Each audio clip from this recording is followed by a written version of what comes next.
Всем привет! Вы на канале «Мы в Испании». Как я уже говорила, мы живем в этой замечательной стране 7 лет. Нам очень нравится, но дело в этом ролике не о том. Тема пойдет у нас совсем о другом.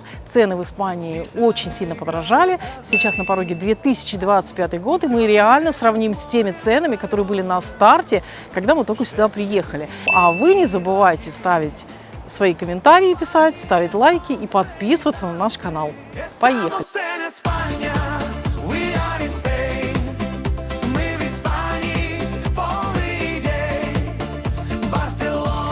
Ноябрь 2025 года. Итак, первое, что у нас на сегодняшний день с ценами на жилье. Продажи, аренда.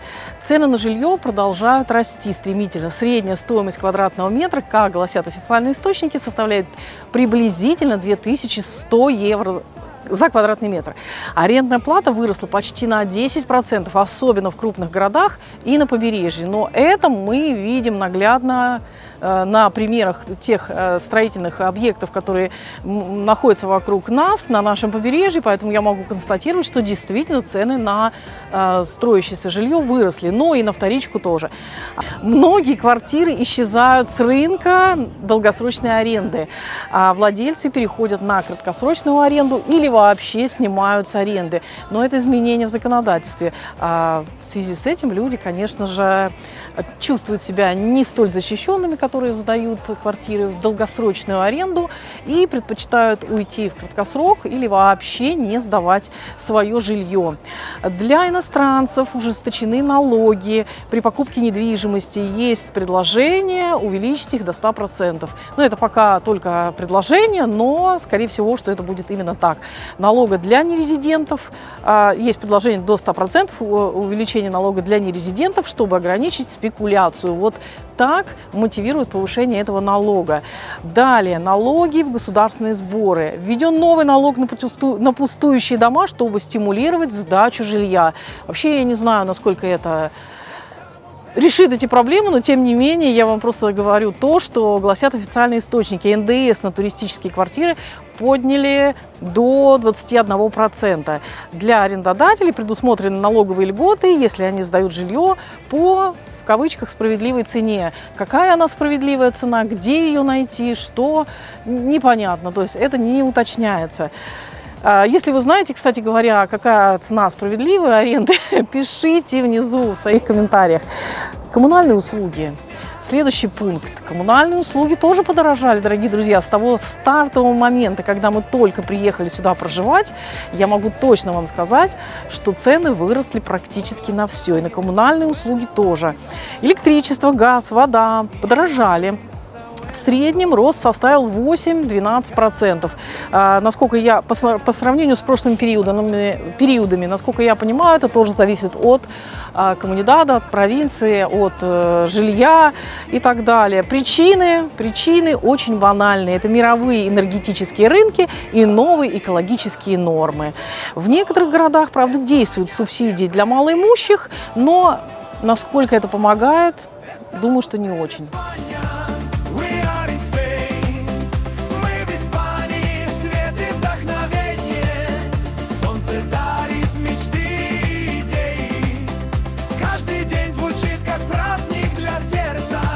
Самый вкусный, наверное, пункт – это продукты питания. Вот здесь я точно знаю, что средний чек у нас вырос на 2-3 раза. То есть, если мы на старте, когда мы сюда заезжали, средний чек у нас был 20 евро, где-то 20-25 евро, то сейчас меньше 40-50, а то и выше, мухи летают, а то и выше, ну никак не получается. Несмотря на то, что мы, конечно, на 20 евро могли позволить себе все, то есть это и мясо, и фрукты, овощи, креветки, мидии, там периодически и так далее. То есть мы не ограничивали себя ни в чем. Это на 4 людей, на семью из 4 человек 20 евро было вот практически 7-8 лет назад. Сейчас это составляет от 40 и выше, 40, 50, 80.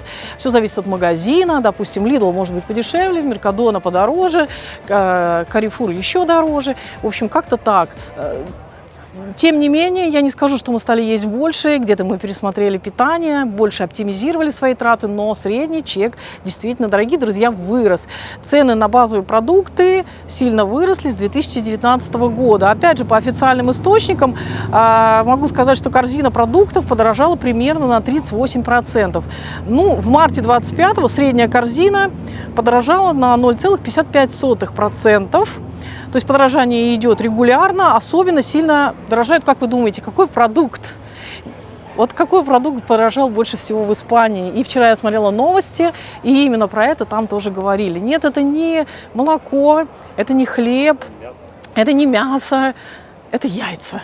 Вот они подорожали, это один из лидеров роста. Ну и некоторые свежие овощи также дорожают. И вчера вот я смотрела новости как раз актуальные, и там вот эту тему поднимали, что дорожают продукты, сильно подорожали, все люди местные об этом говорят, и больше всего подорожали, как это ни странно, яйца. Кроме того, восстановлен более высокий НДС на продукты, льготная ставка по некоторым товарам снизилась. Среди конкретных продуктов в 2025 году заметный рост цен на наш любимый кофе на 17,5%, яйца, как я уже сказала, 15,7%, шоколад 13%. Ну вот, без шоколада еще можно как-то прожить, хотя там, который 75-85%, это, ну, даже полезный, как говорит наш знакомый доктор. Но вот без кофе я не могу как-то, это уже вот... Но мы видим, что кофе подорожал реально в кафе, в ресторанах, значит, чашка кофе – это тоже наш определяющий фактор. 7-8 лет назад в некоторых местах кофе стоил евро 20, евро 50. И в Аликанте, в центре города на Ратушной площади 2,20, но это было прямо для меня потрясение, как дорого. Сейчас, но это уже гораздо дороже. Еще, конечно, не как в Швейцарии, не как в Норвегии, да, но тем не менее дорого. Это реально подтверждаем, мы ходим в магазин, ходим на рынки, так что это не миф, это не сказка, это не выдумки плохих людей, цены действительно растут и растут.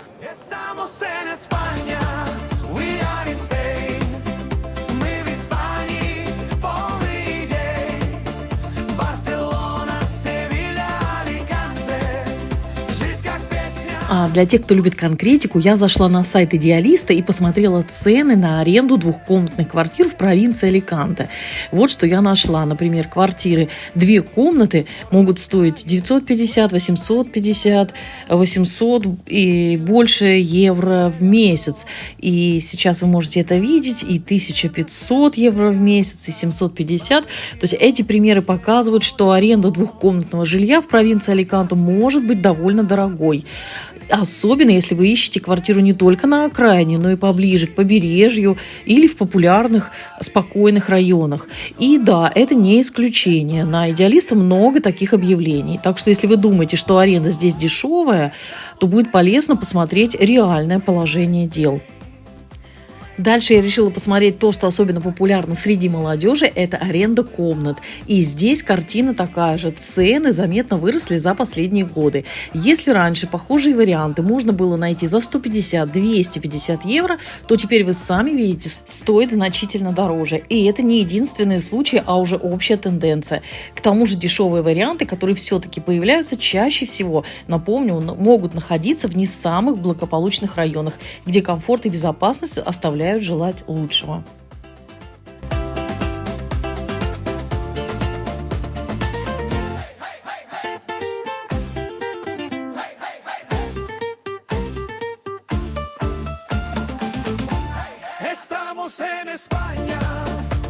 Ну а вот сегодня мне Алексей новую тему подсказал в этот же ролик. Он говорит: слушай, слышал я тему про Канары, опять-таки про аренду на Канарах, какие-то там тоже вводят такие, извините за тавтологию, нововведения, не очень тоже для арендаторов. Так вот, там рассматривали такую тему. На Канарах вводят ограничения на новые туристические квартиры.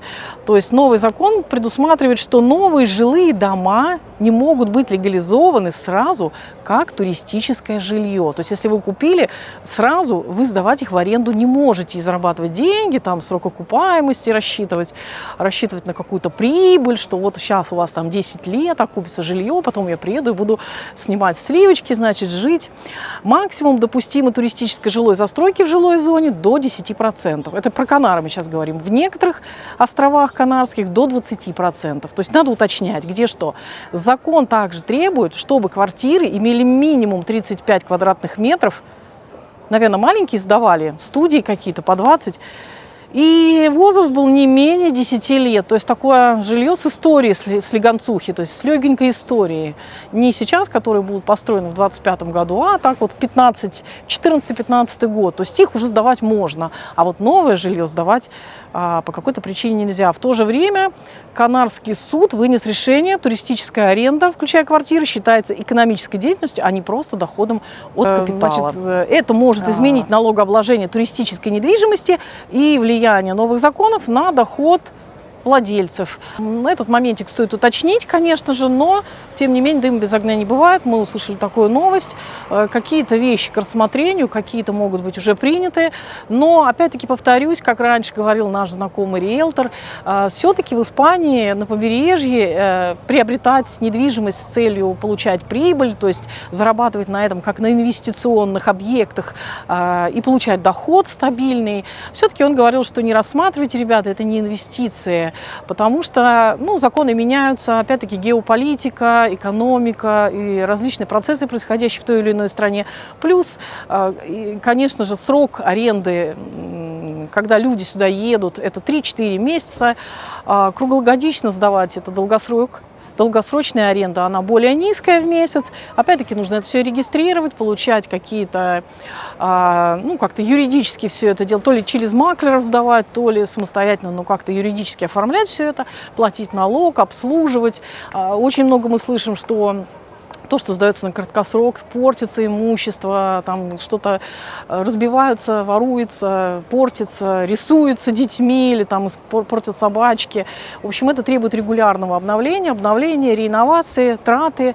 И нам наш знакомый риэлтор говорил, что это все-таки не инвестиции. Есть еще один момент. Один человек с нами поделился, что вот он приобрел квартиру в Валенсии, сдавая в аренду, посчитал, что срок окупаемости 30 лет. Не 10, а 30 лет, и это достаточно много. То есть для инвестиций это нереально. Максимум 10 лет. Если это больше, то это уже не инвестиции. Наверное, это может быть жилье для вас. Вы можете временно просто перекатаптываться, как-то сдавать, погашать коммуналку, но не делать из этого бизнес-проект. Кто-то делает, это личный выбор каждого. Опять-таки я слышала, что если будет там 5 и больше объектов недвижимости, то тоже хотят как-то облагать налогом, повышенные какие-то требования предъявлять к этому, поскольку это уже бизнес. Какие-то изменения будут, вероятно, до 30-го года, может, уже в 26-м. Поживем, увидим.